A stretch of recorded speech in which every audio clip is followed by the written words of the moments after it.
Hello guys and welcome to another log of Digimon Pendulum COLOR Metal Empire, and for today's log we have Mekanorimon. Yes, so Hagurumon has evolved into Mekanorimon, a champion Digimon. Awesome, so nice to see this guy. Nostalgia element is slightly different because I didn't really get a chance to raise my Mekanorimon, but Mekanorimon is very familiar because of Digimon Adventure. In the anime, we all know Genai appears within a Mekanorimon, so that's quite cool. And of course, recently in the Digivice Color Evolution, we have just seen Mekanorimon as well in the very nice definition sprite. Of course, here we have Mekanorimon in the 16 by 16 pixels, so it looks kind of different. But I have to say, Mekanorimon looks really good on this device as well. The sprite is very well designed. But anyway, before we continue with today's log, just have to say, if you're a fan of Digimon or raising virtual pets, you've come to the right channel because I document every Digimon that I raise and I upload at least twice a week. If you're interested in such content, go ahead and hit the like and subscribe button with Mekanorimon's gyro break and turn on all notifications so you don't miss any of my uploads. Alright, let's get into today's log. We have Mekanorimon here. As usual, we explain the different parts of the name from its different origins. So there's two parts to his name. Mecha actually means short for mechanical. Nori comes from the word norimono, which means vehicle. So it's a mechanical vehicle. I guess that's the kind of name makes sense. By the way, for the English dub, I have no idea why they had to change the spelling of Mekanorimon, as in Mechanori, which is the original Japanese spelling, to Mekanori. Like, seriously, you think we don't know how to pronounce mechanical? That we have to they have to respell their English name in order for us to pronounce Mechanori. So yes, the pronunciation for the English name is also Mechanori, but they respelled it into Mekanori. I have no idea. It seems very redundant to me. It's so redundant that Wikimon didn't even bother explaining the etymology of the English dub name. So it's so apparent that Mekanorimon is derived from Mekanorimon, the original name, which is spelled differently, but I think the original spelling was good enough. I did not need the English respelling of Mekanori. Anyway, if you're interested, you can look up Digimon.net, but it just doesn't make sense to me. Yeah. Anyway, let's look at his profile on Digimon.net. A power suit Digimon used by small size Digimon, making it the first vehicle species Digimon in the digital world. I didn't know that. It is the first vehicle species, so it's an actual thing, like vehicle species Digimon. Mekanorimon is unique as it cannot control itself and must be piloted by other Digimon at all times or it cannot function. So it doesn't function by itself, there's no autopilot mode. Given its virus attribute, the Digimon controlling it can also be considered a virus Digimon. It is still in development, meaning its Digicore will overheat if it is used too much. Oh, I never knew that. Very interesting stuff here. Its special move, Gyro Break, is an explosive mechanical corkscrew punch. And Twinkle Beam, that's the attack that has appeared many times in Digimon Adventure anime. Twinkle Beam, I remember that. Hearing that a lot of times as well. It's fired from linear lens embedded in its torso. Any enemy hit by Twinkle Beam loses control of their body. Oh, that's kind of sinister. Alright, that's his profile. Mekanorimon, really cool stuff here. Since you're done with that, let's take a look at its evolution conditions. When we do that, we have to go to humulus.com. Highly recommended website for all your evolution condition needs. It's awesome, he has everything. If you ever start trying to raise a specific Digimon, go to humulus.com. It's an awesome website. So, humulus.com here states that Mekanorimon evolves from two kinds of Digimon, two kinds of rookie Digimon, Toy Agumon and Hagurumon. Hagurumon was a path that I chose, so I would look at its evolution conditions carefully. 0 condition hearts, 1 to 2 effort hearts. That's the way that I chose. There's a second bullet point about slot 6 not being unlocked. So if slot 6 is not unlocked, you can have 0 condition hearts and 0 effort hearts and you'll still be able to get Mekanorimon. So that's an additional point. But it also means that if slot 6 is unlocked, then getting 0 condition hearts and 0 effort hearts will get you something else from Hagurumon. So just to take note of that. right? So for me, I chose a safer route. Even though slot 6 was not unlocked, I just went with 1 effort heart because that's guaranteed regardless of slot 6 being unlocked or not.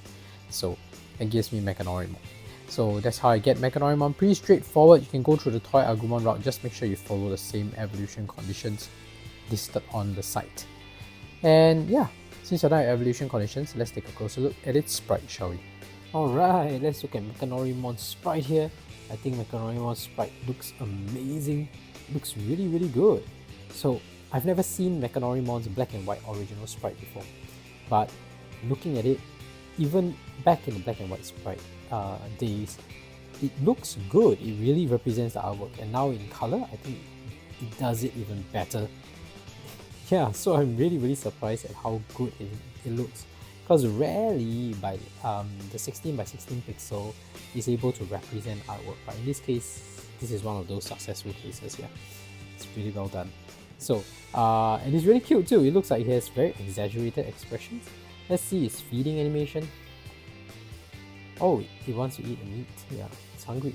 It's one of the few times that it actually wants a meat. But let's see it saying no. No meat for me. No. Okay. I wonder who's piloting it then.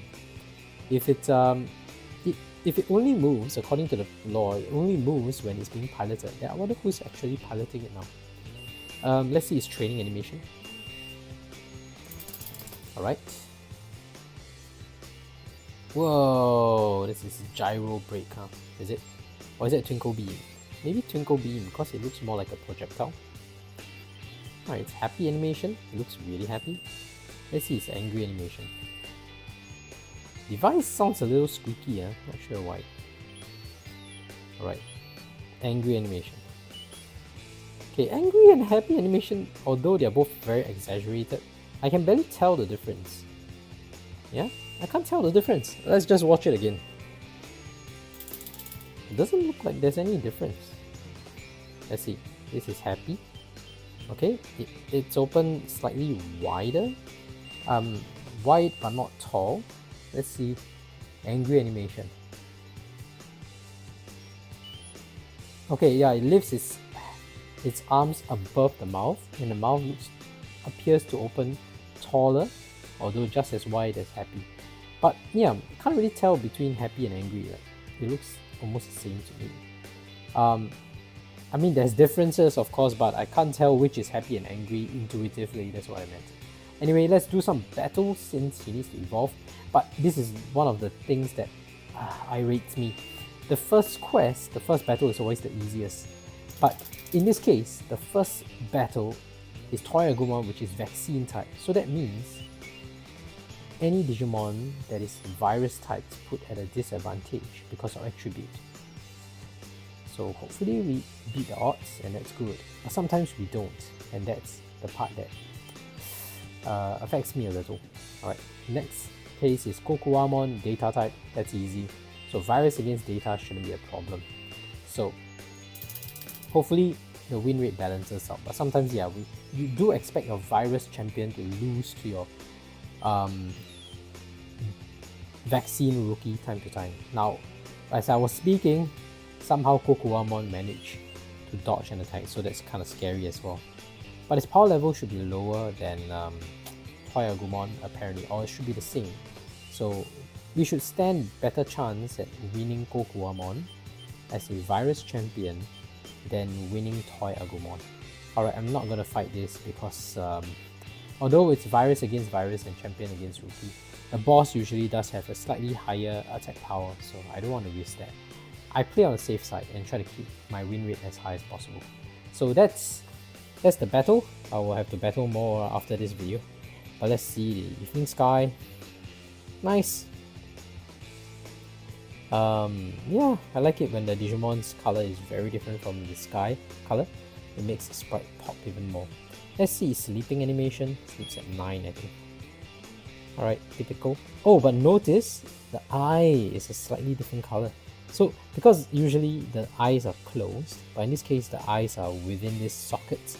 So instead of the eye being red, it is now brown. You can see it's brown in color, which is kind of indicative that the eyes are shut. So let's just switch on the lights again. I mean, switch it to morning. You can see its eye is red and it's pointing upwards. But when it was asleep, the eye was brown and it's pointing down. So that's an interesting detail. It's kind of unique. It's not entirely unique, but it's kind of special, customized for this Digimon. Because the typical one is just eyes closed and then sitting down or lying down. But in this case, it looks nice with the eye detail, and the way it's sitting down is kind of like a robot trying to go in a very crouched, seated position, I guess. Very box-like position. So I don't know. Maybe I'm looking too much into it. But that's it for Mekanorimon's profile for today and log. If you haven't already, please go ahead and blast the like and subscribe button with Mekanorimon's gyro break, and turn on all notifications so you don't miss any of my uploads. I document every Digimon that I raise, and I have playlists for Vital Bracelet, Vital Bracelet VE, Digimon Color, Digimon Pendulum Color, and Digivice Color Evolution as well. So please feel free to check them out. Otherwise, thank you for watching. See you in the next video. Bye!